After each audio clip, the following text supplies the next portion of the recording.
Don't ever be ashamed of anything you've done in your life. Face it, fix it, make it better. Build belief, build confidence to the point where nothing can hurt you because you know exactly who you are.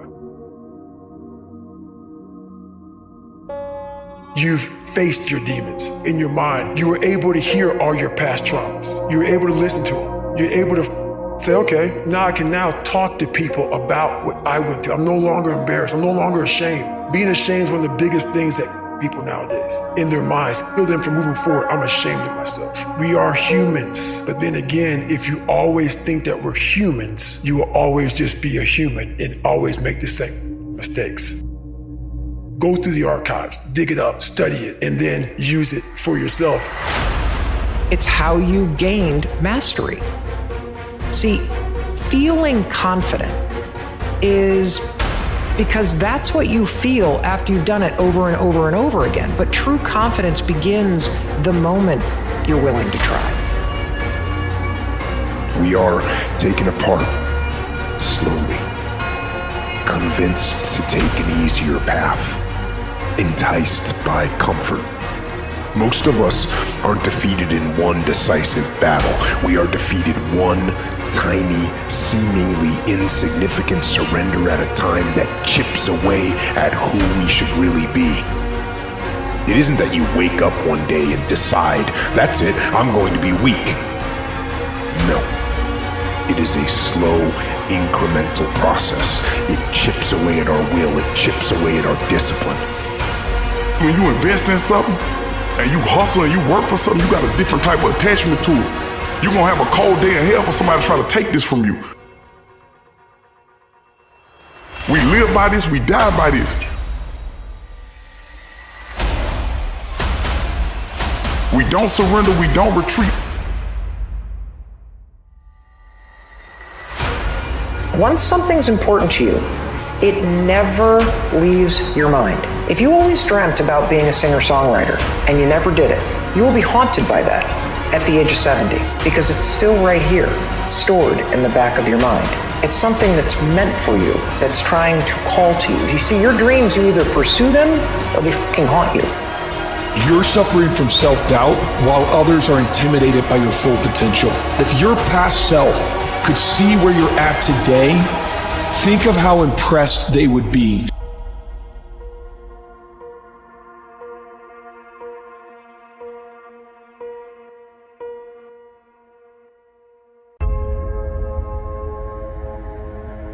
Imagine there are eternal verities: truth, beauty, justice, love, courage, fortitude, passion.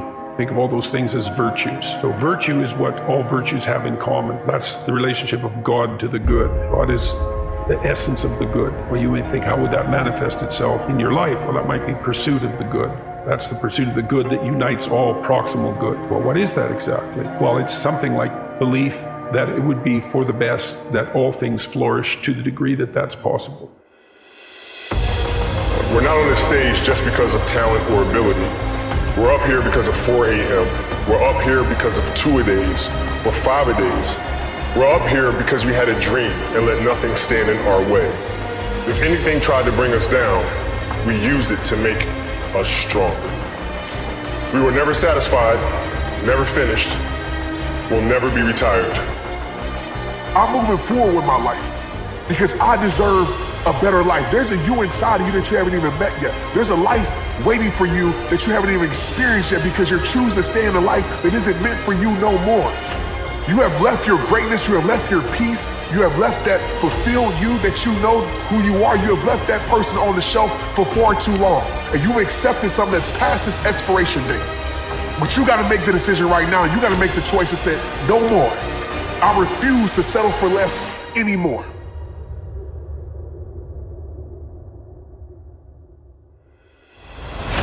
The price of regret is much heavier than the price of discipline. You never want to wake up one day, 1 week, 1 month, 1 year down the road and go, man, I wish I would have listened to my gut. I wish I would have done this thing. You don't want to live in regret. If there's something you want to get done in work, your relationships, school, whatever it is, do it. You have to start living your life in expectation. You have got to start expecting great things to happen for you in order for it to happen. If you live your life in expectations, that's what happens to you.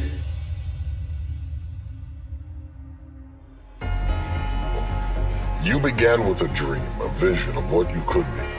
You've gotten a measure of success, but now that success has become a trap because you're addicted to what you've been. But that's not all that you're capable of. That's not all that you have to offer. That's not all that is within you. You've got to be willing to keep evolving, keep changing, keep developing. When they close out one door, you have to realize that a house is made of many doors. So open the next door and see what's behind it. And if you have to take down walls in order to expand your reach, your realm, your gifting, your talents, then do so. But keep evolving. Turn your wounds into wisdom. You will be wounded many times in your life. You'll make mistakes. Some people will call them failures. But I have learned that failure is really God's way of saying, excuse me, you're moving in the wrong direction. It's just an experience. It's your unlimited desires that are clouding your peace, your happiness. Every desire you have is an access where you will suffer. Don't stop running toward your dream. It's very important. As you hold on to that dream, there are moments when you're going to doubt yourself. There are rough times are going to come, but they have not come to stay. They have come to pass. It's very important for you to know that. Don't say I'm having a bad day. Say I'm having a character building day. Every man has two lives. And the second starts when he realizes he has just one.